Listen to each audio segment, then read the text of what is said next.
Hey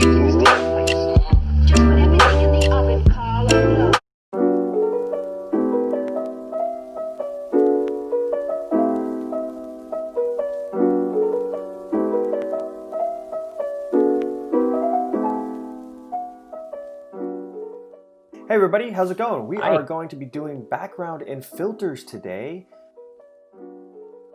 Right in the middle here, under background and filters, you click on that, it'll turn blue and it'll bring up the background and filters window.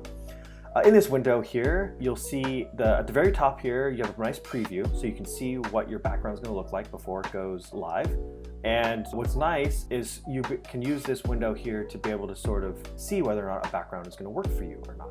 Virtual backgrounds tab right here, there's two tabs, virtual backgrounds and video filters. We're going to start with virtual backgrounds. If you want to upload an image or video, you go to this little plus button right here.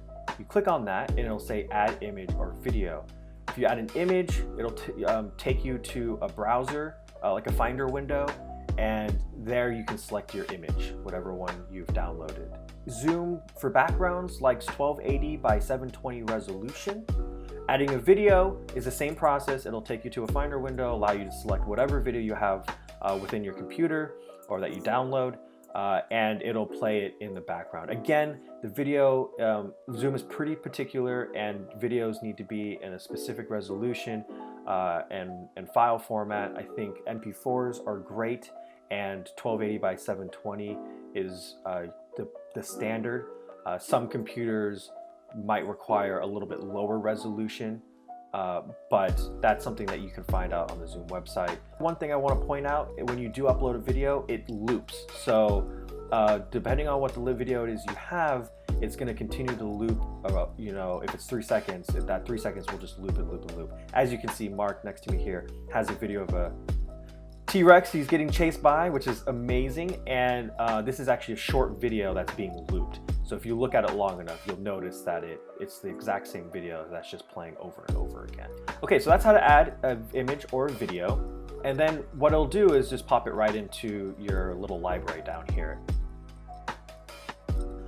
And this is going to depend highly on computers. So whether your computer is strong enough to be able to do virtual backgrounds on its own, or whether or not you will need a green screen to be able to do virtual backgrounds. We're going to talk about a computer that is strong enough to do virtual backgrounds on its own. So as you can see, if I click on this tab here, a bunch of virtual backgrounds pop up for me because my computer can do virtual backgrounds without a green screen.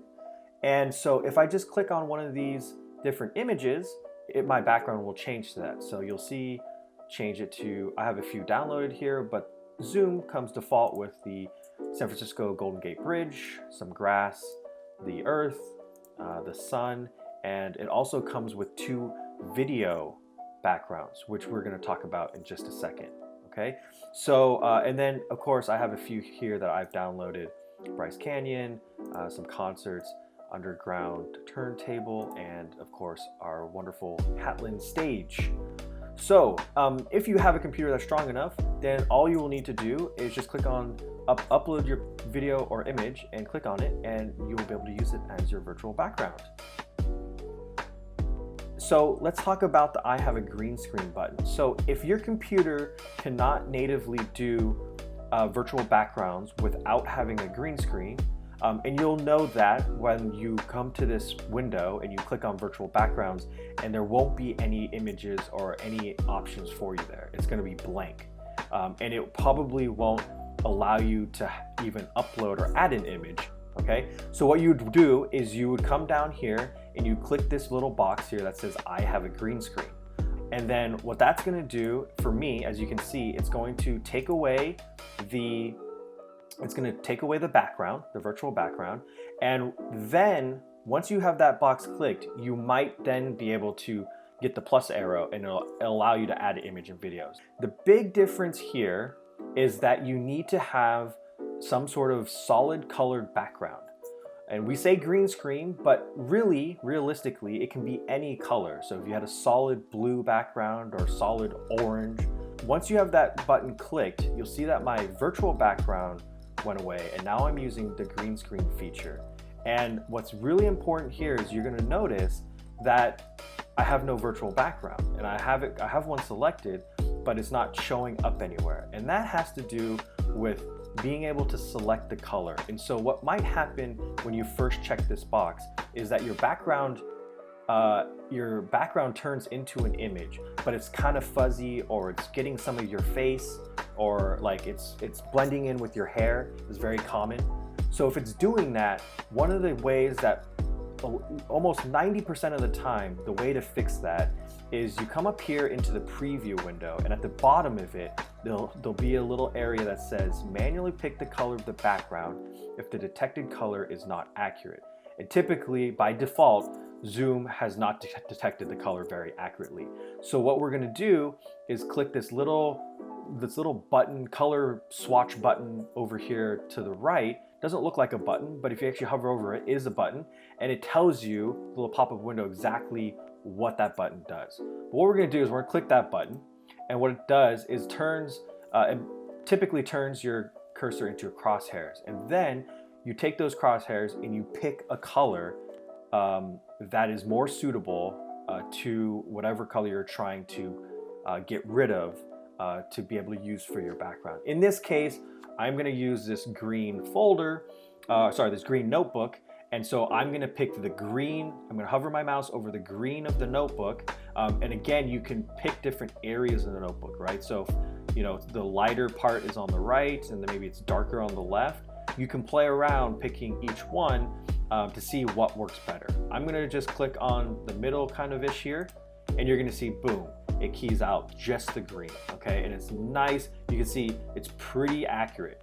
It's following the edges really well. You know, if I move it around, you know, I can put it in front of my face. My face and everything over here is not being affected by the green screen, right? So I'm not getting like fuzziness or glitchiness or anything. It's really pretty darn solid right on the notebook. And that has to do with being able to select the color specifically. So one of the big differences, and the reason why you might use a green screen and not just the normal virtual background through your computer processor, is because the green screen doesn't take distance into consideration. So I can have this sitting in the background, right? And I can move around wherever I want, and it's not gonna glitch out. It's gonna be perfectly fine, and it's gonna be really good it's gonna be a really good virtual background. Now, if I uncheck I have a green screen, I use my regular virtual background. As you can see, when I go far back, you can see how it's glitching out my hand a little bit. You can see the space in between my hand, right? And if I come close, it works really well, right? It's, you know, it's gotten the space in between my hands pretty well, right? And you're getting a pretty good virtual background. But see, the distance is where it becomes a problem. So if you're experiencing issues with that in your virtual background, it might be best to go with a green screen. You might get better quality by doing that instead of using your computer's processor to create the virtual background for you.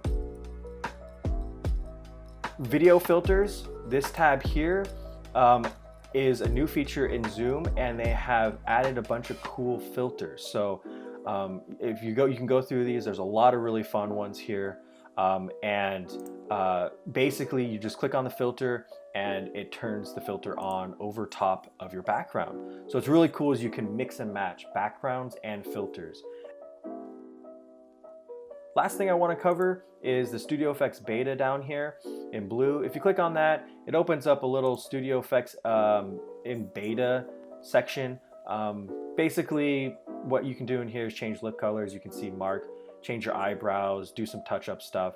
It's in beta, so it's not perfect.